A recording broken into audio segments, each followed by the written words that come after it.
webinar today, The Perfect MBA CV. My name is Nelly and I'll be the moderator on behalf of Unimy Prep team. Our speaker today is Nafeez Amin, who has over 12 years of experience as a GMAT and GRE instructor. At Sherpa Prep, he leads an MBA admission team helping thousands of students over the years. Today, he will share practical and useful tips that will help you improve your CV or resume. Before starting, I just want to let you know that you can ask questions anytime during the webinar using the Q&A box, and you'll take time to answer at the end of the session. All questions are welcome, so don't hesitate. I think we are all set now, so I'm giving the floor to you. Thank you, Nelly. I appreciate the introduction. Hello, everybody, wherever you are. I know some of you are in the United States, some of you in Europe, maybe you're in Asia. So wherever you are, nice to meet you. In this conversation today, I want to give you some of the tips I give my students and some of the people in our admissions program to help you perhaps get that extra little bit to help you get into school. The MBA CV or resume is fundamentally a different document than the one you use to get a job. And I want to make sure we understand the differentiation between the two items, and also really level up your MBA CV or resume, because it is one of the few tools you have to differentiate yourself among people who at face value are homogenous. You know, similar age groups, similar education, similar grades, similar jobs, you know, in terms of successes. You know, how much differentiation could one do when they're 24, 25, 26, like, or even up to 28? Like, we don't have much job experience. The standard deviation is not that large, not nearly as large as it would be versus you and your high school class 20 years from now. So we want to make sure that we use this little one-page document to the best we can. So with that said, let's get going. A little background about me. I've been doing this for a long time, since 2006. Thousands and thousands of hours of teaching, all kinds of test prep, GMAT and GRE primarily, and also admissions consulting. I have literally helped thousands of people. I've helped get them into schools, and maybe I'll help a little bit in them getting better outcomes than they would have otherwise. Fundamentally, I do this because I genuinely feel, and we at Sherpa Prep feel, that our work can do a little bit in changing someone's life trajectory and help them overcome imposter syndrome, or get a better job, or feel like they're making the most out of their time. So I know this is a stressful period, test prep, admissions, a lot of unknowns, very competitive. And we do our best to try to frame the situation as best as possible and give you tactical advice to get better outcomes. My background is fairly diverse in terms of education and in what I've did before, in what seems like a lifetime before I started doing test prep. I studied business. I have master's degrees in finance and real estate, management, mathematics, from a host of different schools.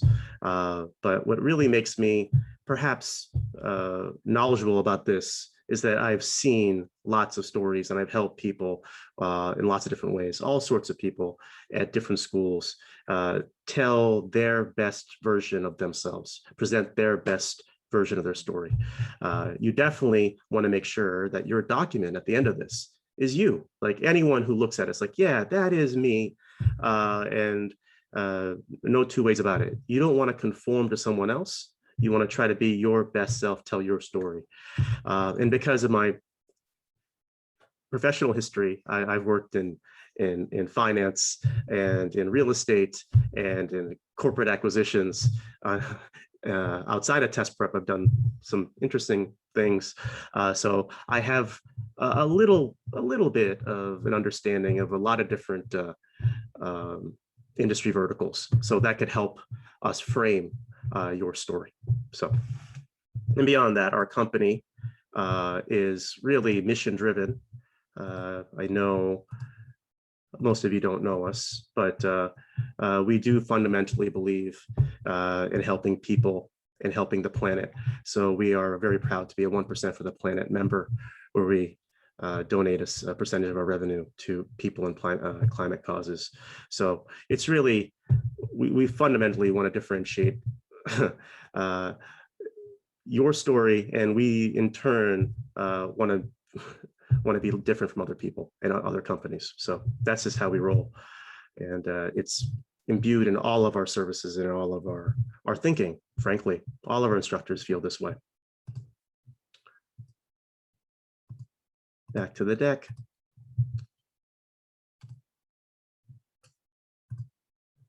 So first things first, I opened with saying that the MBA resume is fundamentally different from the industry resume. And the reason why is because the audiences are different. Who's reading your MBA resume? It's an admissions person, someone whose job is to look at thousands of applications and then pick hundreds of people to fit into their ecosystem, to be an active, engaged member of the cohort. What is an HR hiring manager looking for? Certainly there's some cultural fit stuff. I won't deny that companies have culture and they try to do their best to figure out culture subjectively, imperfectly, and all that. But more so, they have KPIs, they have key performance indicators.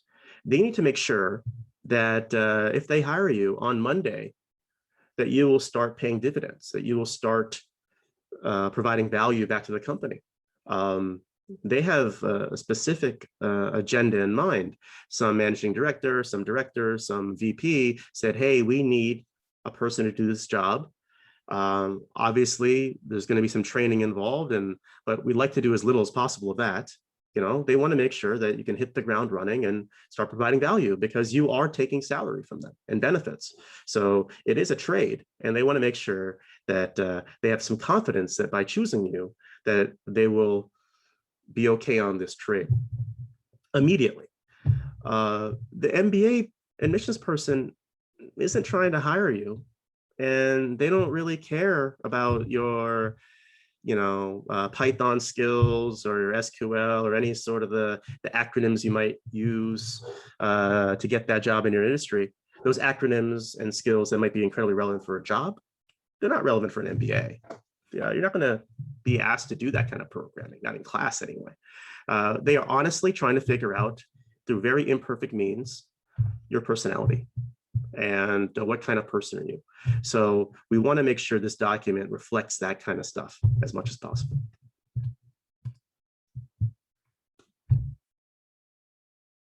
Human resources is asking, are you ready for this job?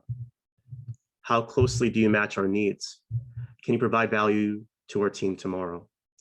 MBA admissions is asking personality, culture fit questions.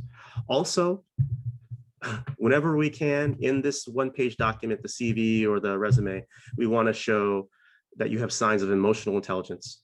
That is of immense value, not just to HR, but definitely to MBA admissions people, because they are trying to figure out what your role will be in a small ecosystem. So when they create little clusters of students, they actually do think, in my conversations with them, they do think like, well, this person is needed in this room because she's a devil's advocate. And you know what? Every room needs one. The whole group gets better because of that. And this person, John, he's not a devil's advocate, but he is definitely a glue type person. He's the person that proactively addresses the needs of the group, does so quietly, does so without fanfare. He is absolutely fundamental and valuable to this team, and everyone loves him because he does things without being asked. And you need people like that on the team too. And there's obviously other people who maybe are more peacocky, a little bit more flamboyant, a little bit more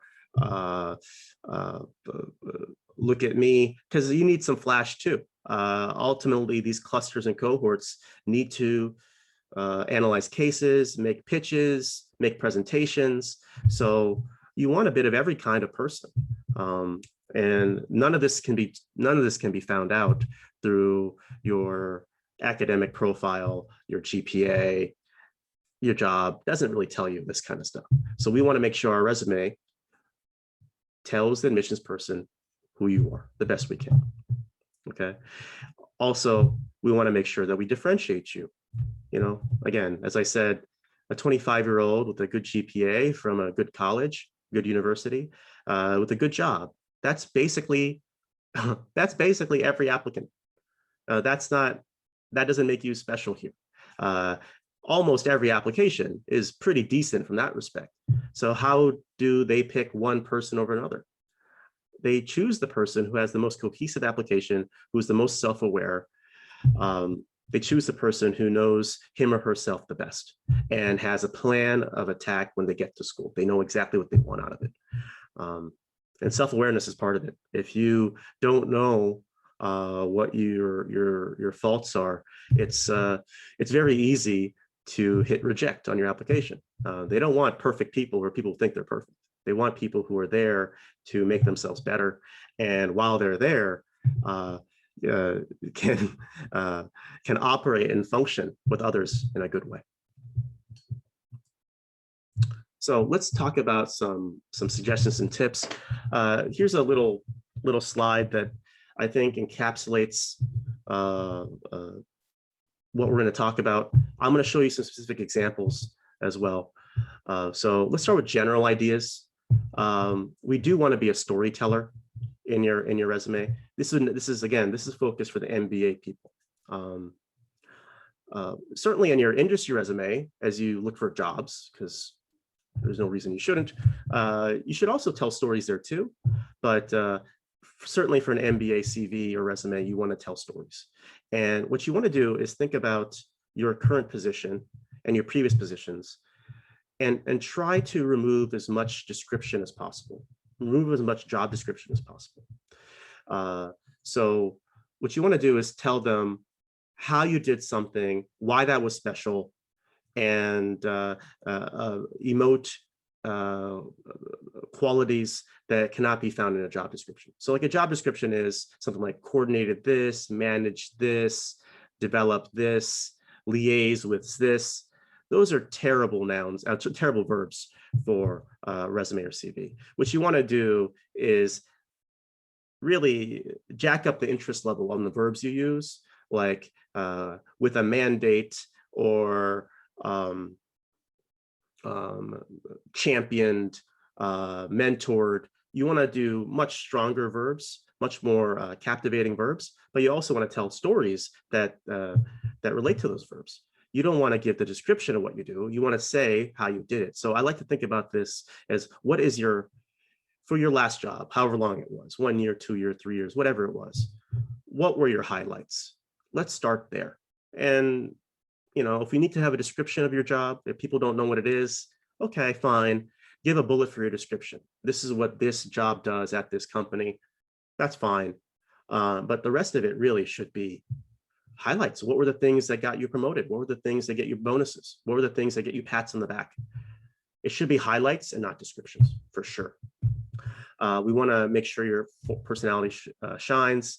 And I also should say generally, surprisingly enough, maybe, or paradoxically, I guess, the admissions folks do not like fancy resumes. They don't like the creative resumes, the ones with pictures or colors or different fonts. They don't like them. And that's pretty much across the board. I've not found any admissions person. They like the one pagers. They like very clean formatting, very easy to read, black and white structure. So anything that would help you get a job in any sort of creative position, that is not the resume or CV for the MBA. It is very much perfunctory. And I'll show you some examples now. So let's Let's go here.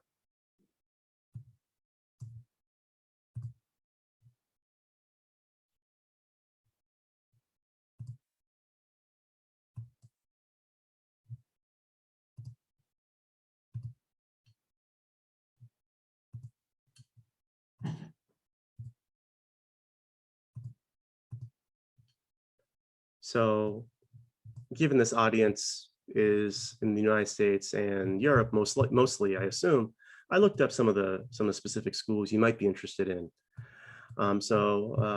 Here's the site, Business School at Oxford. And here is their resume template. You can Google this and find it. It's all free. And you can see, here's their template. Very British template here. Education at the top. Notice there is no address at the top. You don't need to do that. There is no summary section. Don't do that either. That's for both MBA and for industry. Summaries are outdated. Don't do that. Just put your name there, put your email there, a phone number maybe, and that's it. You don't have to put your address down. No one's going to mail you anything. The MBA people will not mail you anything.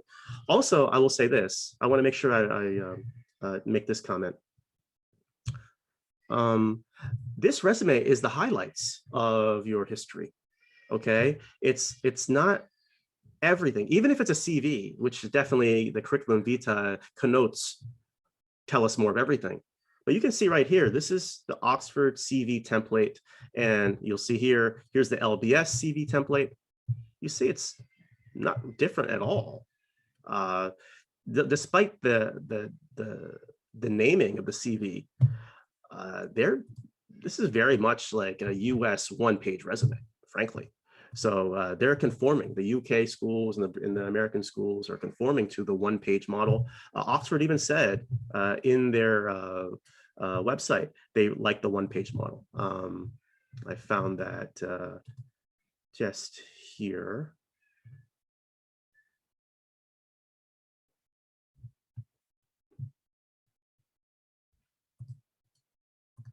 In the FAQs that they have on their website.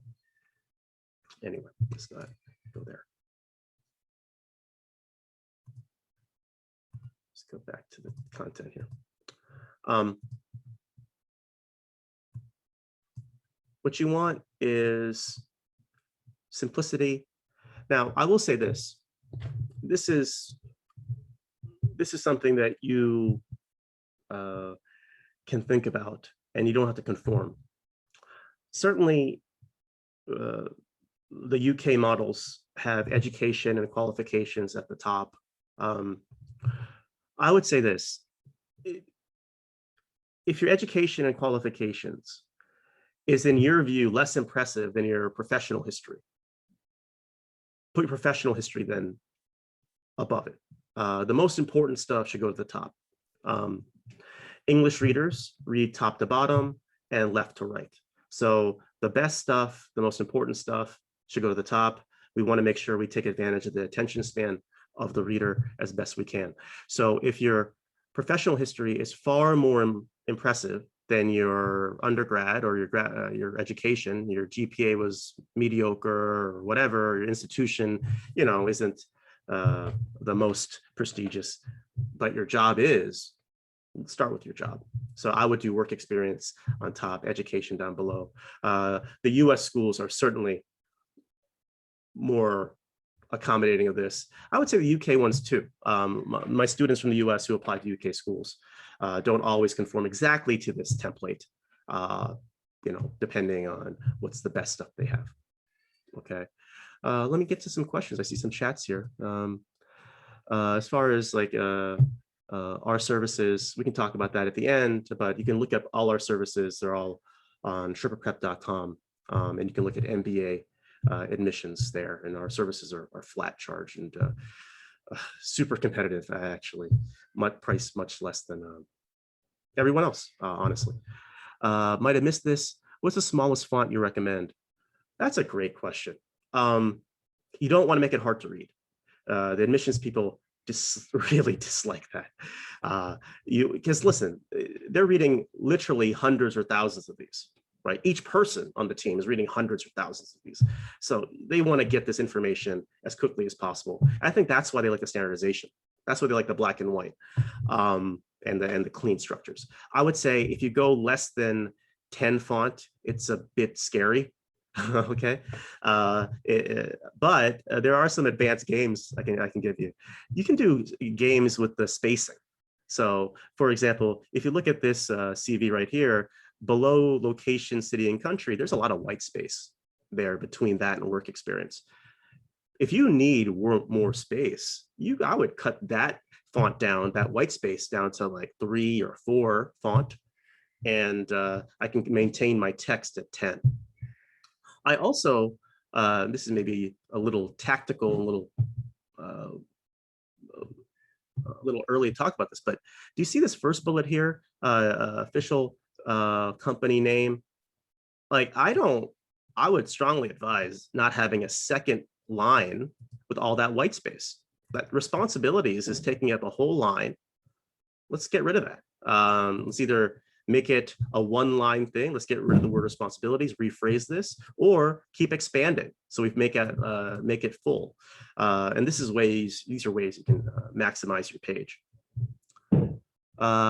Email and telephone number, obvious. Do we indicate email and tel? No, you don't. You can. Everyone knows what those conventions are. Do we need to put a LinkedIn link? I would.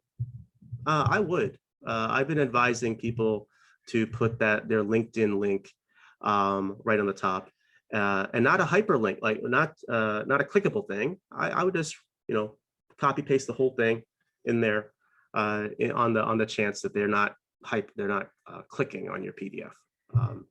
So I would put my LinkedIn there for sure. So this is a basic standard. There's a bunch of templates out there, but all the templates, no matter what school you're looking at, you'll see some commonness, very simple, not terribly flashy resumes. And that's what you want to do. If you look at one difference between the UK schools and the US schools is the additional information. The nationality and languages. Obviously, languages are great if you have a couple. I would not put language if it's just English. I wouldn't do that. But nationality, I think that's more of a British convention. You don't need to put that kind of stuff if you're applying to a UK school, US school. I'm sorry. See, these resumes are the highlights, and all the biographic details you'll be able to describe in the application. So in the application to the school, it's going to be far more robust than the resume. You're going to have to give them a lot more than this.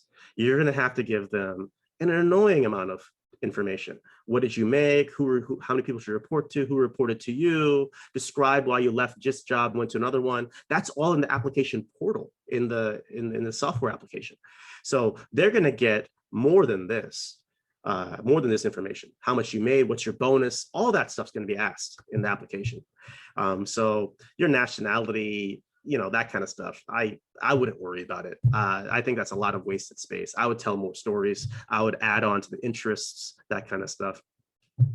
So that's my view. They're going to get this information anyway. So I would try to make sure that this resume is much more personal and storytelling than this looks right now. So let's do a little exercise here.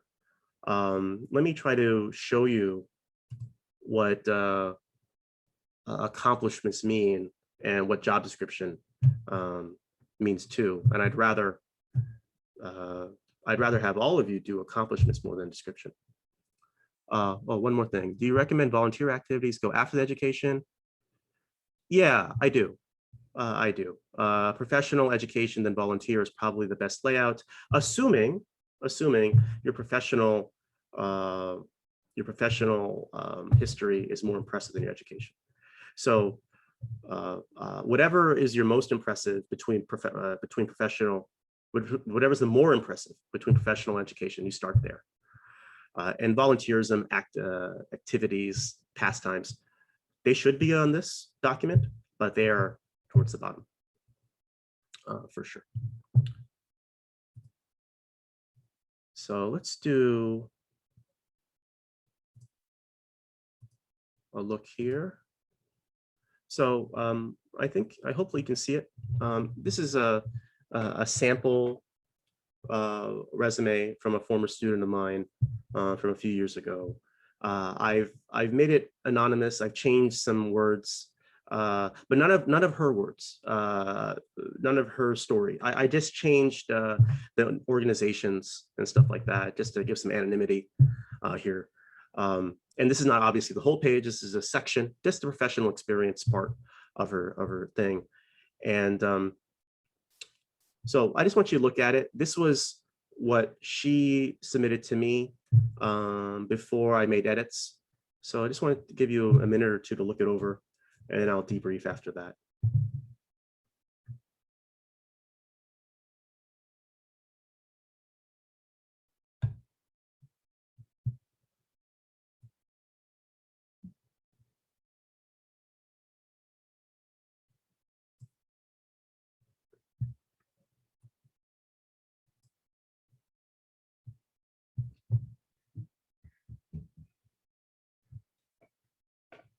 I don't know how you feel necessarily, but most people I've shown this to come across with the following feedback. That this is professional. The grammar is good. It's clean. It's very easy to read. The structure is nice, pleasant on the eyes. You can see the progression of jobs: executive coordinator, programs coordinator, programs manager. That's nice. The progression of trajectory is good. You definitely want to show that, by the way. Even if your title doesn't change, you want to show that your responsibilities change, for sure. So that's what most people would say about this. It's professional. It's obviously wasn't whipped together in 8 minutes. Obviously, some time was put into it. But here's why I'm having this chat with you. This resume is nowhere near what I would consider restaurant quality. It's not ready to serve. It's not nearly what it could be, in my view, especially given the task. The task is to get people to think they know you in one sheet of paper, to get people to think about, they understand your personality. I don't think this is a bad resume, but I don't think it's anything close to awesome. And certainly I don't think it does the full job. And so let me show you some suggested edits. These are edits that she made in red. We made these edits together. I'll make it a little bit bigger. It might be hard to read some of the little stuff. So the red stuff is after.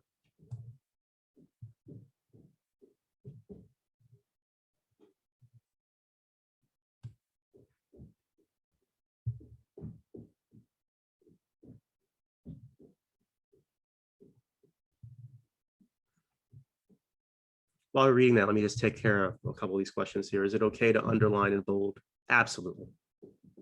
Absolutely. If you want to highlight certain experiences, certainly. Italics, bold, underline gets a little bit crazy, but certainly I encourage you to differentiate the text. It's because it makes it easier to read also. Another question, how you doing? I know you. If you also work part-time in addition to your full-time role as a big part of your personal brand, do you recommend putting in the application portal or resume? Obviously, it'll be in the portal. It has to be in the portal. Everything must be divulged in the portal, but you should also put it in your resume. If it's part of your story, if it's part of this metamorphosis that you're going to make, you should put it in. So let me make this comment for everybody. Listen, you shouldn't put everything that you've ever done, every internship from college or you shouldn't put that in this resume. Only the best stuff makes it. Okay, only the best stuff makes it, and especially the stuff that is consistent with this metamorphosis you want to make from current state to future state. So you want to make sure you pick and choose your spots carefully. Obviously, you don't want to show any sort of big employment gaps. So if you had a job you didn't like for 3 years, unfortunately, it's going to be on your resume. But you can manage how much space you use to describe that job. Obviously, you want to be top heavy. The current job, because it's probably your current job most likely is your most impressive one, most likely the one with more responsibilities. So you want to focus on that. Obviously, if you just have obviously if you just took a new job, you might not have 8 bullets for that new job, but all else equal, you want to top load this more about 2021, more about 2020, less about 2017, less about 2016, right? All the other stuff, the portal will catch all of it. So don't worry about being exhaustive on this document. Do we need to include the section or unit? I'm a senior accountant in general ledger. This isn't, you're not testifying in court. Sure, if it helps the reader figure out what you do, that'd be good.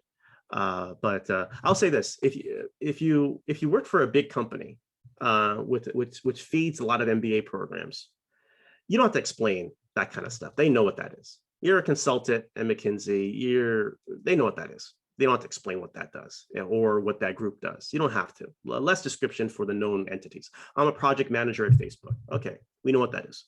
If you work for a smaller company or a less known one, I do think you should describe that company, maybe in italics, one line. Don't give it too much because this resume is about you, not them.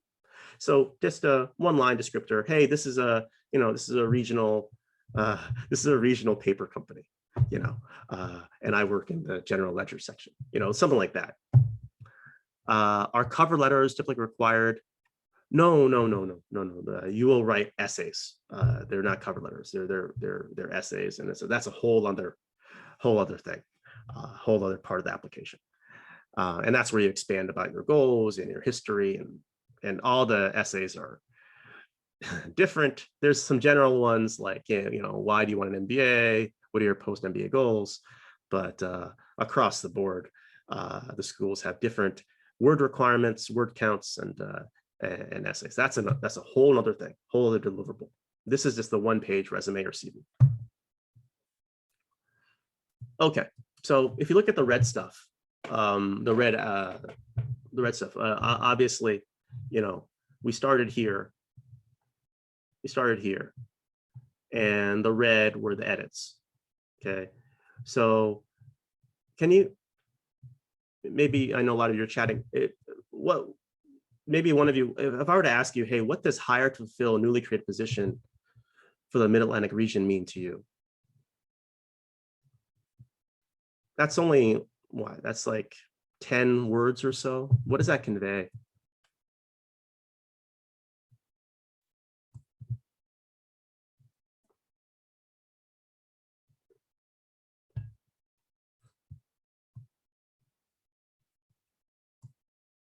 Right. It conveys that the person is trusted.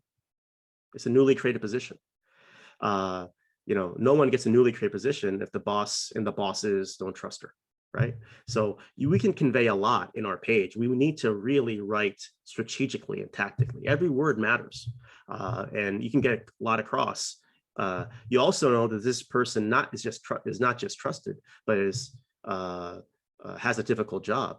No one has an easy job if it's a new position at the company. They are the template. They're creating the template for future people.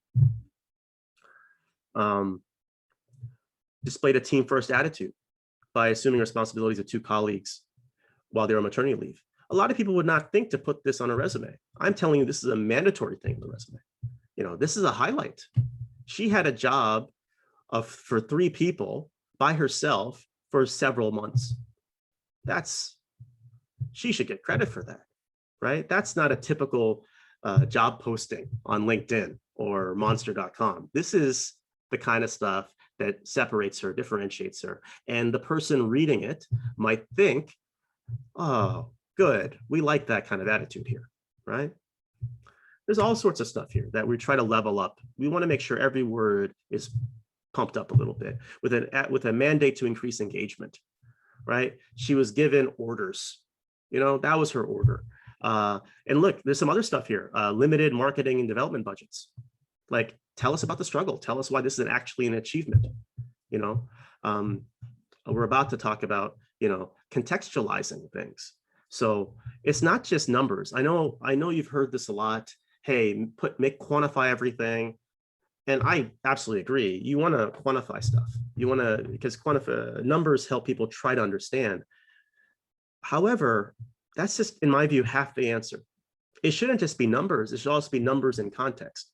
Okay, like, you know, let's put it this way: generated $23,000 to a lot of companies is a rounding error. They don't even know they have it. But to a small company like this one, it's a nonprofit, it's a big deal, right? You want to contextualize what these wins are. So the numbers themselves don't matter. Don't tell the reader that you've earned, that you won 5 clients. Well, what's the impact of those 5 clients at this company? Is it a big deal, small deal?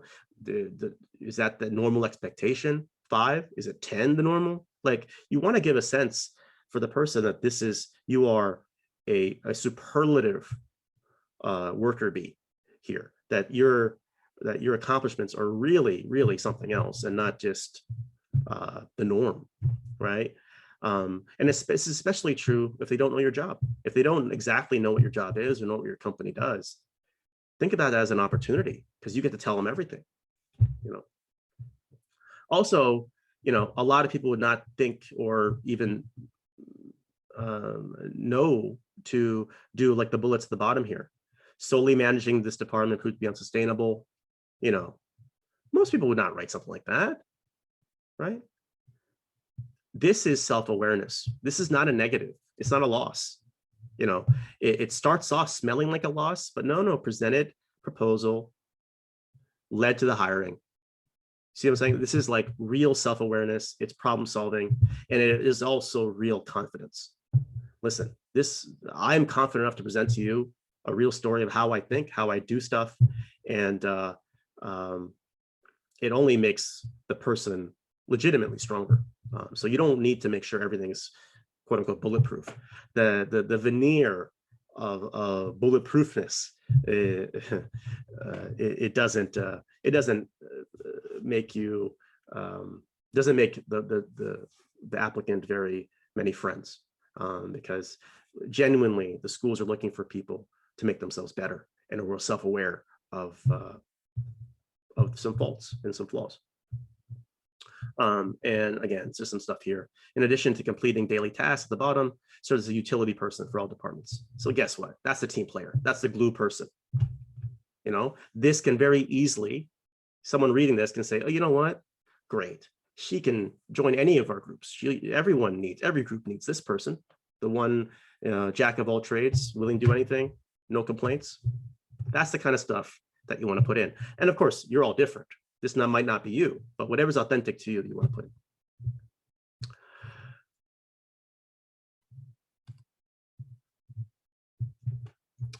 Here's another person. This is the bottom of the page, this person. Again, for anonymity's sake, I don't want to reveal who these people are. Yeah. But, community engagement for this person, that should be there. Volunteerism really does matter for applications. If it's just about you and how you'll benefit from the degree, it's not good enough. They'd rather pick people who help others too. So this is a little admissions advice. If you don't have much community engagement, even within the context of your company, go get it. Go get it. Now's the time. Do it before you apply, for sure. And the longer track record you have, the better. It's never too late, but if obviously more is better. So get started. So this is a good dude. Who doesn't like this guy? He helps other people enhance resume writing skills, right? It helps people who are, underemployed or life's kind of tough for them. He helps them land jobs. Cool. Good dude. We need that here, right? And then also pastimes. Oh, okay. Well, that kind of reveals, okay, he's kind of a sports nut, Ironman, triathlete, okay, cool. So it's totally okay to have some of this stuff. On an industry resume, maybe, I don't know. Some companies are a bit buttoned up. They might not want to hear this kind of stuff. But for an MBA resume, which I think the audience here is for, definitely, you need interest. You need interest. Here's another one. So this is another person. This is, again, the section of the dude's resume where we list his education. For GPA, you should only list it on the resume or CV if it's good. Okay, you don't need to put it down if it's not good. Yeah, you don't need to. They're gonna get you. They're gonna get your GPA. You're gonna have to send them your transcripts. They'll get all of that, right? You should only put it on your resume if you want to highlight it. So 3.8 is a very good GPA. He graduated with honors. Great. That's why it's there. Some activities are good. Activities I have a very high standard for. Okay, like activities in college, I don't know. They're not that interesting if it's been 6-10 years since college. I don't know, what you were doing at 19 years old. I mean, I don't know how relevant that might be for an MBA, but his stuff, the investment fund stuff, was relevant to his pivot. At the time he applied, he wasn't doing investment stuff. He wasn't, but he wanted to transition into that stuff post MBA. So let's focus on the fact that, he's always had investments on his mind. He's always had finance on his mind. So let's make sure the activities show. And of course, community service whenever possible. So the activities in college, very strict scrutiny. Okay, don't list everything. This is not, if it's not relevant to your pivot, don't put it down. Okay, but if it is relevant, sure. Is it okay to put on the CV my first job experience as a waitress? Sure. I mean, sure. Obviously this is dependent on your professional history, how long of a history you've had. It also depends on, how long ago this waitress job was. So no, there's, you just tell them the truth. That's what it is.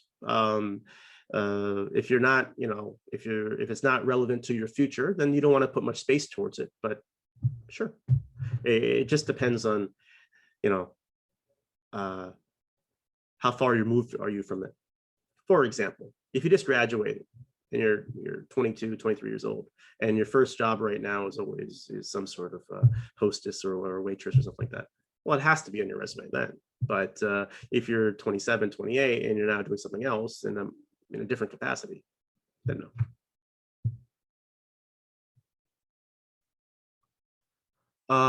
I graduated in an Asian country and received appreciation letters from the dean 3 times. Yeah, you could I would call it what it is. You don't have to list it as dean's list, but call it dean's appreciations, whatever. It will also be in your application, just so you know. So that portal is going to be exhaustive. So don't worry about comprehensiveness. Okay, so almost done here.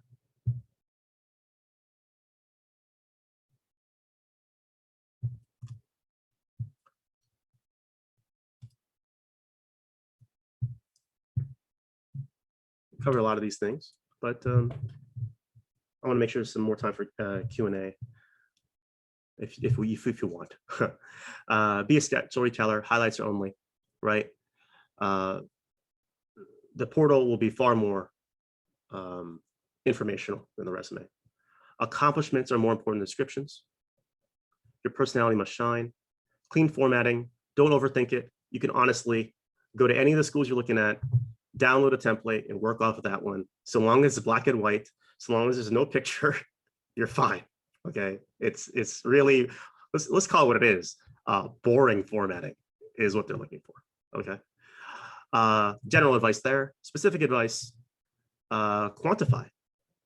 Okay, quantify. You want numbers for sure, but as I said, it's not just numbers. You want numbers in context. Explain why those numbers are important. Explain why they're important for your company. Explain why they're important for your client. The number 7 doesn't mean anything else. Oh, normally that number is 2, but now it's 7. I more than tripled whatever this was. So, and listen, anytime you can throw in this kind of stuff genuinely and honestly, that you champion others, that you're an awesome teammate, that's huge. Obviously, you can't lie. Lying is grounds for dismissal.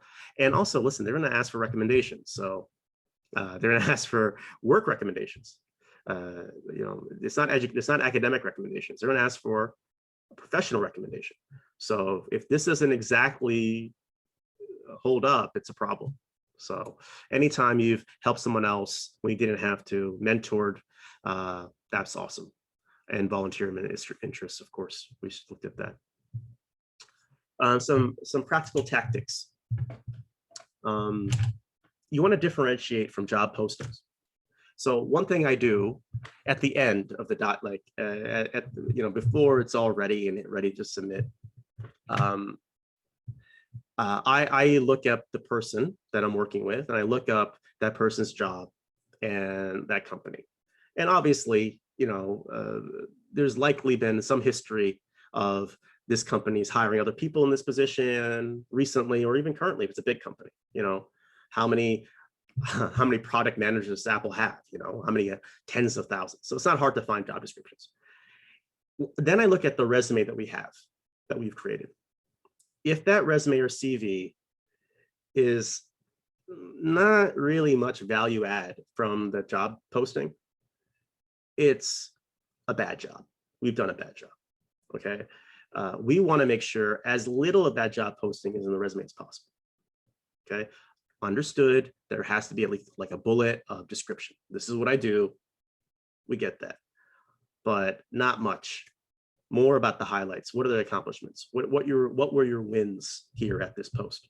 Okay, so I strongly advise you, hey, Google your job, or Google people who have your job, and see what the posting might look like. And if your resume looks like that, it's like a list of develop, manage, coordinate. Oh my God, get to work, change your resume.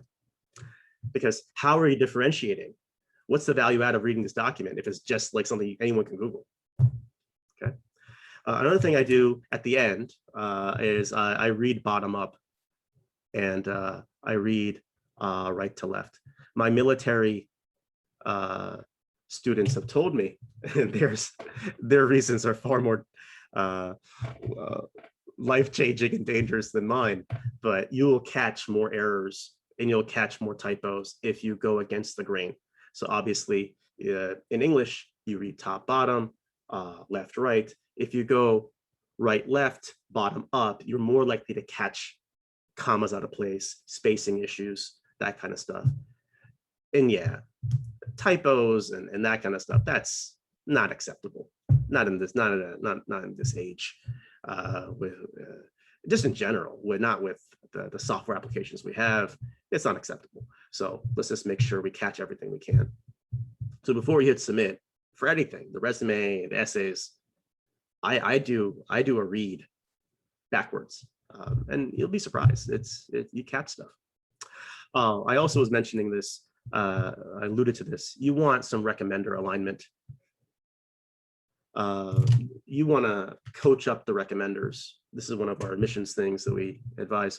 Your recommenders should know exactly what you're telling in the resume. They should know your essays too, so then they can corroborate, and it could be a nice cohesive package, right? So if you're saying that you're a champion for others, it'd be nice if your recommender could verify that in his or her recommendation, right? So it's good if it's a team effort and everyone's on the same page. And that's a management issue. If they're not on the same page, it's a crappy application and you're the boss, so it's your fault, right? So you want to manage the whole thing. And that leads me to the holistic view. You want to make sure the resume and the recommendation and the essays are all telling the same general story. They don't have to repeat themselves. They don't have to repeat the same words. I'm not telling you that, but they all have to be consistently in the same direction. They have to be aligned. If the trajectory of the resume is one thing and the short-term goals, the goals of the person is somewhere else, and the recommender is telling a different story. Like the recommender is saying, oh, she's great at product management, she should continue doing that. She's going to continue being awesome in this field. And your essay is like, you can't wait to transition out of that business. Oh my God, this is an easy rejection because someone's lying or someone doesn't know. It's terrible. Those are terrible jobs. So you want to make sure this whole thing is all going the same direction. And I'll end with this. You want to know that these resumes, the reason why you want the MBA resume to be chock full of little morsels, little nuggets of interest, is because for most universities, if you are invited to interview, this will be the first thing they'll ask you about. Walk me through your resume is the most common question, first question at every MBA program. It's an obvious question. Walk me through your resume. And if there are little, I like to call them Easter eggs, which is little pieces of candy and little Easter eggs throughout the resume, they're great conversation points. And as soon as the interview becomes a conversation, you've won, right? Then it's no longer an interrogation. It's just a conversation. And then, you'll relax and you'll do well, and the interview will go really well. So you want to make sure there's places for them to talk. Oh, you did the Santa Anita Marathon. So did I. Oh, whatever. You want to give them some things to talk about. So less general about the better, more specific with interest. And lastly, I want to thank you for your time today and your chat. It helped out. A couple of quick things. Prep Advisor and Sherpa Prep have been friends for a while. We're always offering a discount to any Prep Advisor people. SherpaPrep.com/PrepAdvisor for a genuine discount off discounted services already. Our mission is real. We believe in access. So you can claim that code right there. If you want to reach me, if you have any questions, my email is nafeez@sherpaprep.com. My LinkedIn is there. And you can also follow us on Instagram if you're, interested in that kind of stuff, and in MBA stuff, test prep stuff. We try to keep that thing updated with developments, especially for it caters to an MBA crowd. Different announcements for schools, test procedures. We try to keep people updated, and we try to keep it fun too. It's a pretty snarky account. And with that said, I'm done with my presentation. I'll be happy to take any questions. Thank you very much. We've heard a lot of interesting things, and thank you for answering live to many of the questions. Cool. We still have a couple of questions in the Q&A box. Maybe let's start with the one about quantifying your experience. There is this person who has given us here a sentence asking you how to quantify this. Sure. The sentence is: assisted other teams by typing warrants and covering front desk to assist public and resolve their requests. Cool. So listen, like you want to, the way you can answer these questions is like, show this to someone who doesn't know your job that well. So I don't know what this job is. And that's the perfect thing. Like, I don't know, treat me as like an admissions person. I don't know what this job is. What's a warrant? Why do I care about it? What's the normal number of warrants? Why were you better than other people? I would say, the way you can, like, not everything can be quantifiable. I'll start there. But the things that can be quantifiable are, efficiencies, effectiveness, descriptions, but not every bullet has to be quantified. Let me just leave it there. Okay, we have another question. It's from a person who is probably not from the USA. He says that they don't have this magna cum laude type of honoring titles. But still, he has graduated with a Medal of Excellence alumni. So different type of title. This is easy. This is easy. Everyone understands 4.0. No problem. Put down 4.0 out of 4.0. Describe the Medal of Excellence alumni. Describe that. Just say Medal of Excellence alumni. Put a descriptor. How many people get that? How selected that is. Don't make up the Latin phrases if they don't count towards you. It's fine. Everyone understands 4.0 out of 4.0. It's got to be awesome. Just do the description of how many people get that award at your school. That's fine. No, don't make up the Latin honors if they don't exist. Great, thank you.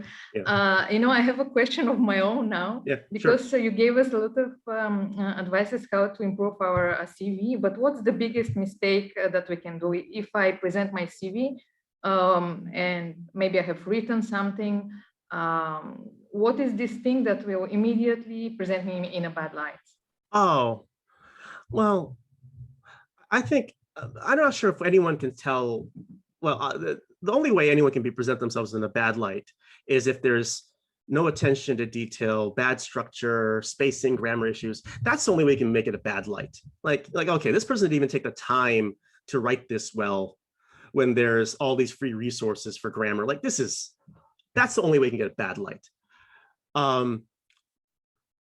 Because no one's predisposed to disliking someone. Naturally, people don't want to dislike anybody. So, they're predisposed to like, okay, let me try to figure out this person.